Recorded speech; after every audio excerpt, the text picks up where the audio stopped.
Hey guys, how's it going? Hope you're doing well. My name is Crown, and today I'm going to read you some very interesting stories that I hope that you're gonna love. And now, without further ado, let's go!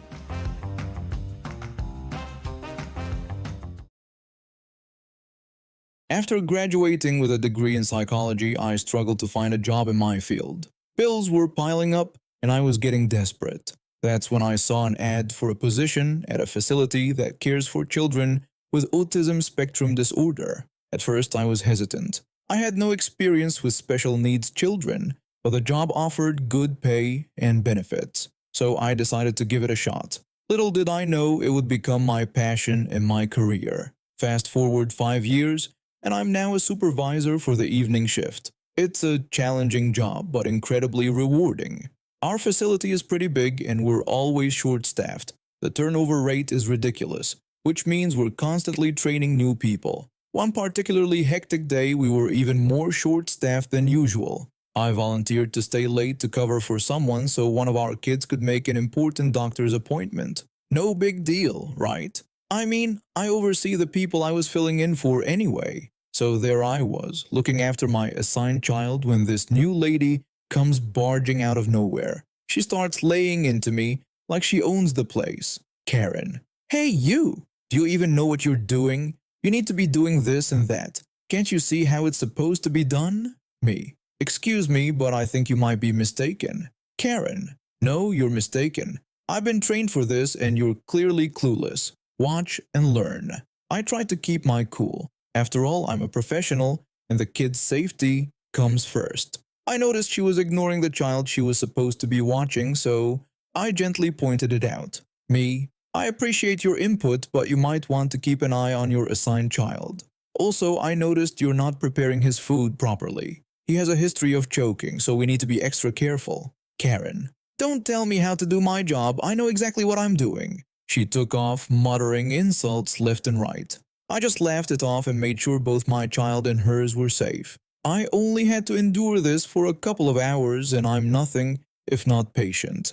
And a little petty. For the next 2 hours, this woman's behavior was absolutely atrocious. She left her child unattended multiple times, completely ignored my guidance, and tried to boss me around at every turn. The insults kept coming too. At one point, her child, who can be violent at times, lashed out at her. Despite her attitude, I stepped in to help because, well, safety first. Karen, get away from me. I don't need your help. You probably caused this with your incompetence. Me, I'm just trying to ensure everyone's safety. That's our primary concern here. Karen, whatever.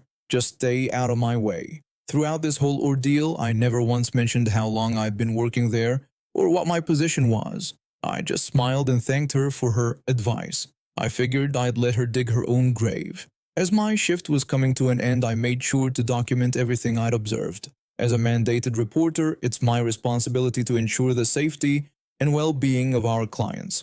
I handed off both children to some of our veteran staff members who I knew would take excellent care of them. Now, I'm just biding my time. Sooner or later, this woman is going to walk into my office, probably to complain about someone or something. And when she does, oh boy, it's going to be glorious. A week later, I was sitting in my office when I heard a commotion outside. The door burst open and there she was, red-faced and fuming. Karen, I demand to speak to the supervisor. The staff here are completely incompetent and I won't stand for it any longer. I leaned back in my chair, a small smile playing on my lips. Me. Well, you're in luck. I'm the supervisor. How can I help you? The color drained from her face as recognition dawned on her. Her mouth opened and closed like a fish out of water. Me. I believe we've met before. Last week, wasn't it? You had some very strong opinions about how things should be done around here. Karen. I didn't know. Me. Please have a seat. We have a lot to discuss about your performance, your treatment of colleagues, and your disregard for our clients' safety protocols. Oh, and don't worry. I've documented everything. As she sank into the chair across from me, looking utterly defeated, some satisfaction settled in. Sometimes karma does its job perfectly. Let me back up a bit and give you some context. I'm a 35-year-old software engineer, and about 5 years ago, I was in a pretty bad motorcycle accident. Long story short, I lost my left leg below the knee. It was a tough time, but with the support of my amazing wife and some intense physical therapy, I learned to adapt to my new reality. My wife, bless her heart, has been my rock through it all. She's a former boxer. Yeah, you heard that right. She hung up her gloves professionally a few years before we met, but she still keeps in shape and packs quite a punch when needed. Little did I know how handy that would come in later. Anyway, we've been saving up for this cruise for a while. It was meant to be a celebration of sorts.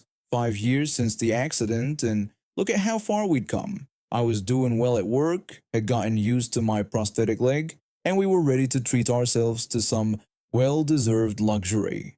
The first couple of days on the cruise were fantastic. The ship was like a floating city with restaurants, pools, theaters, you name it. My wife and I were having the time of our lives, soaking up the sun, enjoying the entertainment, and just relishing each other's company without the stresses of everyday life.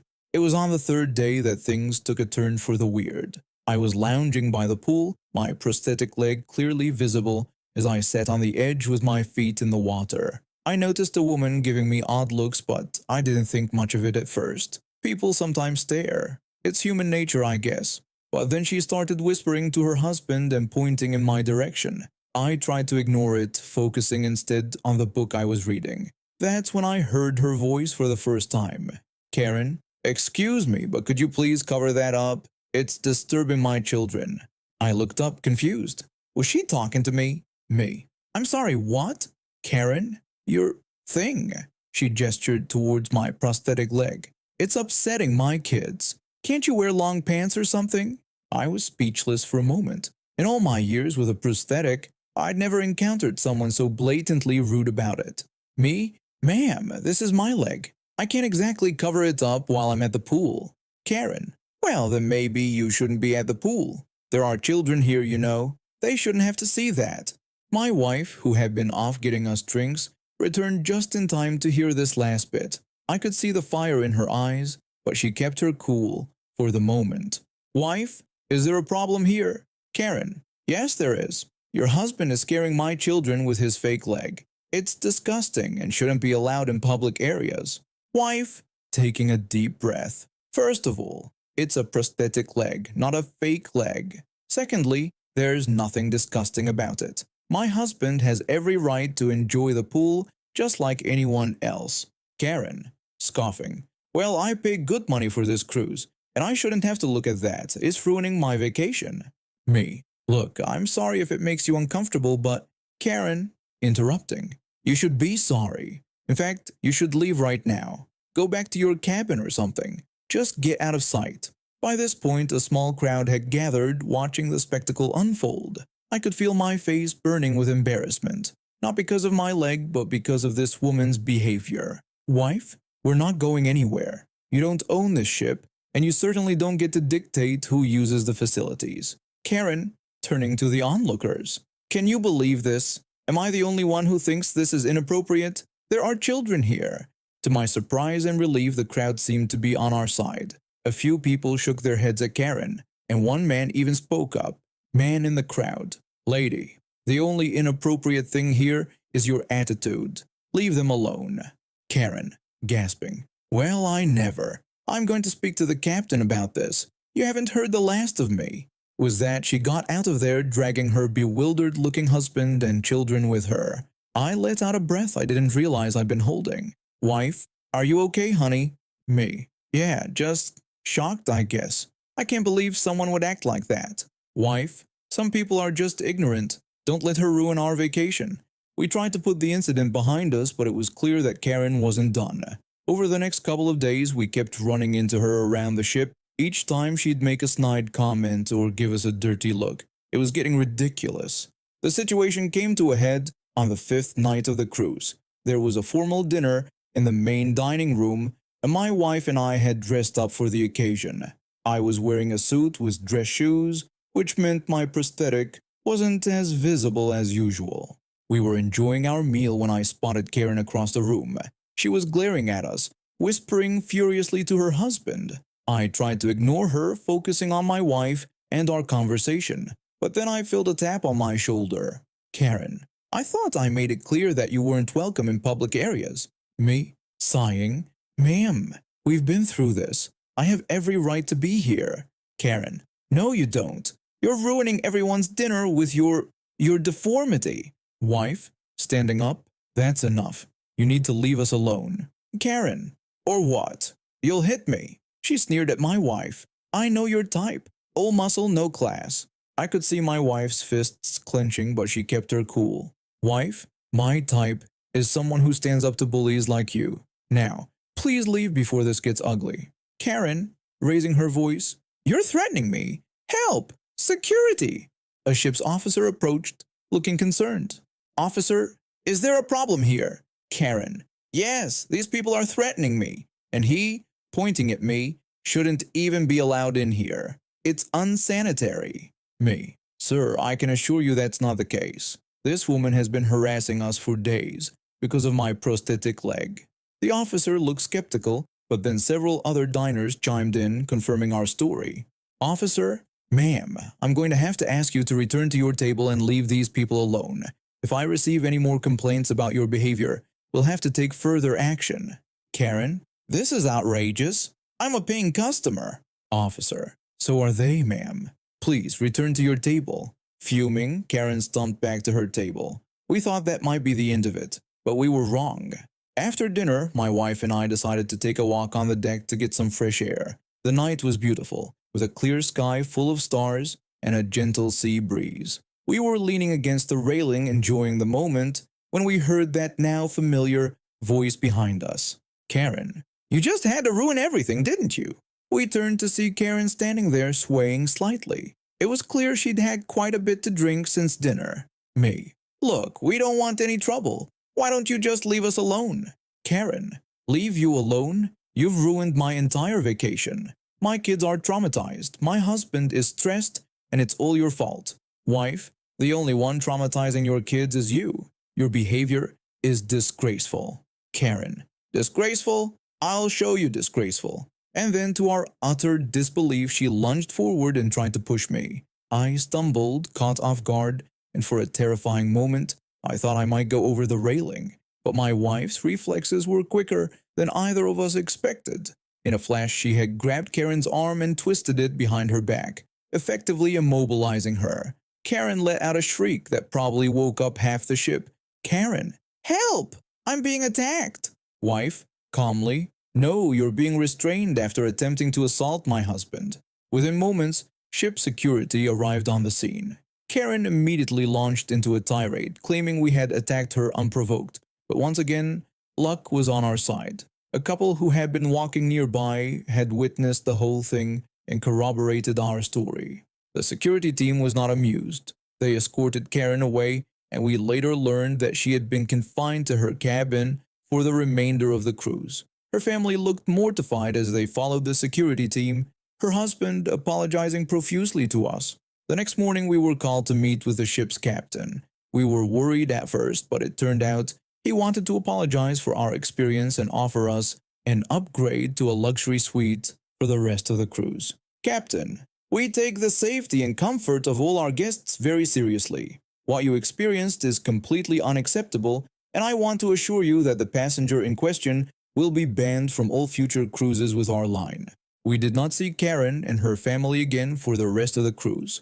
We later heard that they had been escorted off the ship at the next port, with Karen facing potential legal charges for attempted assault. So here's to unexpected adventures, and never letting the Karens of the world get you down.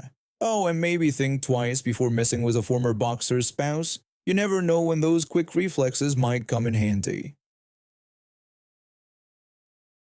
I was always the responsible one, the one my parents relied on to take care of things. From a young age, I was tasked with looking after my little sister, making sure the house was clean, and even managing household finances when my parents were too busy. It wasn't easy, but I did it because I thought that's what good daughters do. As I got older, I realized how much of my childhood I'd missed out on.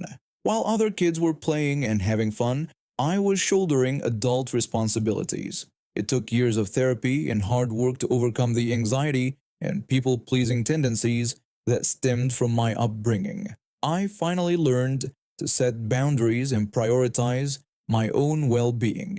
Now, at 32, I have a stable job and I'm working on bettering myself through a rigorous boot camp program. I thought I'd finally achieved a healthy balance in my life, but apparently old habits die hard for some people. That evening, a message from my mom set the wheels in motion. Mom, I really need for you to watch your sister. Me. What do you mean? When? Mom, while we're on the cruise, from August 31st to September 7th. I was taken aback. My parents and grandmothers had been planning this cruise for months, but they'd never mentioned anything about me watching my sister. I took a deep breath before replying. Me. I'm going back to work on September 2nd. I'll be gone from 5:30 a.m. and won't be back until 5 p.m. Plus, I have my boot camp in the evenings. Mom, so what are we supposed to do? Me. She can stay at my place if she wants. I can see her in the evenings and check in during the day. Mom, that's not good enough. She needs someone with her. I was starting to get frustrated. My sister was 18, not 8. She didn't need constant supervision. Me, Mom, I physically can't be home until 5 p.m. What do you expect me to do? Instead of texting back, my phone started ringing. I answered, already knowing this wasn't going to be a pleasant conversation. Mom, so she's just going to be alone? Me. For most of the day, yes. She's 18, Mom. She can handle being alone for a few hours. Mom, wow, okay. I could hear my dad yelling in the background, though I couldn't make out what he was saying. The familiar feeling of anxiety started creeping in, but I pushed it down. I had worked too hard on my mental health to let this drag me back. Me, this is wild. Make it make sense. Mom, don't you dare speak to me like that. We've done everything for you, and this is how you repay us? Dad, in the background, tell her. She needs to step up and be responsible for once. That was the last straw. Years of pent-up frustration came bubbling to the surface. Me? Be responsible? Are you kidding me? I've been responsible since I was a child. I've put my life on hold countless times for this family. I'm an adult now, with my own life and responsibilities. I've offered a solution, but if that's not good enough for you, then figure it out yourselves. I hung up the phone and immediately blocked their numbers. My hands were shaking, but I felt a strange sense of relief. For the first time in my life, I had stood up for myself against my parents. The next morning, I woke up to a flurry of text messages from my sister. Sister, hey, what's going on? Mom and Dad are freaking out. Me, they want me to babysit you while they're on the cruise, but I can't do it during the day because of work. Sister, babysit me? I'm 18. I don't need a babysitter. Me, that's what I tried to tell them. How do you feel about staying at my place for the week? You'd be on your own during the day, but we could hang out in the evenings. Sister, that sounds perfect actually. I've been wanting some independence anyway. Me, great. I'll let them know that's the plan. I unblocked my parents' numbers and sent a message to our family group chat. Me, I've talked with my sister and we've come up with a plan. She'll stay at my place for the week. She'll be on her own during the day, and we'll spend time together in the evenings. This is the best I can offer, and it's more than suitable for an 18-year-old. If this doesn't work for you, you'll need to make other arrangements. There was silence for a while, and then my mom replied, Mom, fine. I suppose that will have to do. It wasn't a perfect resolution, but it was a start. For the first time, I had set a boundary with my parents and stuck to it. I've been a single mom for about 5 years now, juggling a demanding job as a paralegal and raising my 2 kids. It's been tough, but I've managed to keep everything together. This year, with both my kids finally old enough for school, I felt like I could breathe a little easier. So when the first day of school rolled around, I decided to treat myself. I called up my best friend from college, who I hadn't seen in ages due to our busy schedules. We agreed to meet for breakfast at this quaint little diner downtown to celebrate our newfound freedom.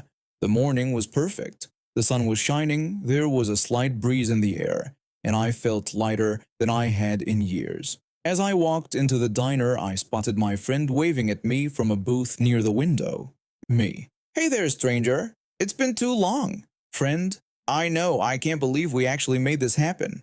As we sat down, a frazzled-looking server approached our table. Server, good morning, ladies. I just wanted to let you know that our computers are down and we're a bit short-staffed today. Everything might be a bit slow, so we appreciate your patience. Me. No worries at all. We're in no rush. Friend? Yeah, take your time. We're just happy to be here. The server smiled gratefully and took our drink orders. My friend and I settled into easy conversation, catching up on years' worth of missed moments. It felt so good to relax and not worry about rushing home to relieve a babysitter or pick up the kids from school. As we chatted, I overheard the staff repeating the same message to other customers coming in. Most people seemed understanding, smiling and nodding as they were seated. Then the door swung open and in walked a woman who looked like she had a permanent scowl etched onto her face. She stood at the entrance, tapping her foot impatiently. After about 2 minutes, I timed it on my watch. A server finally made it over to her. Server, good morning, ma'am.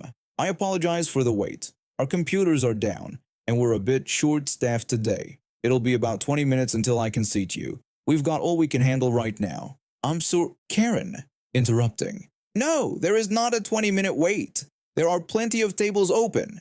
The server blinked, clearly taken aback by the woman's outburst. Then, something amazing happened. The server took a deep breath, straightened her spine, and looked the woman dead in the eye. Server, you know what? You're right. We're closed. Thank you, bye now. And with that, she gently but firmly ushered the stunned woman out the door. My friend and I exchanged wide-eyed looks of disbelief before breaking into quiet laughter. Me? Did that really just happen? Friend, I think it did. That was incredible. We watched as the server walked over to an older gentleman who seemed to be in charge of seating. Server, sir, could you please tell anyone else who comes in that we're closed for the next little bit? At least until we can catch up or get the systems running again. The gentleman nodded, and the server returned to her duties, a small smile playing on her lips. As my friend and I finished our meal, we couldn't stop grinning. The food tasted even better with that side of justice we'd just witnessed. Me. You know, I think this might be the best breakfast I've had in years. Friend? Agreed. Nothing like a little karma to spice up your eggs and coffee. As we were getting ready to leave, I saw the server who had dealt with the rude woman. I caught her eye and gave her a thumbs up, and she smiled back. I think in small ways the world can right itself, that kindness and patience are rewarded, and rudeness gets shut down. Not always, but sometimes. And now we have reached the end of today's stories. Thank you for watching and see you next time.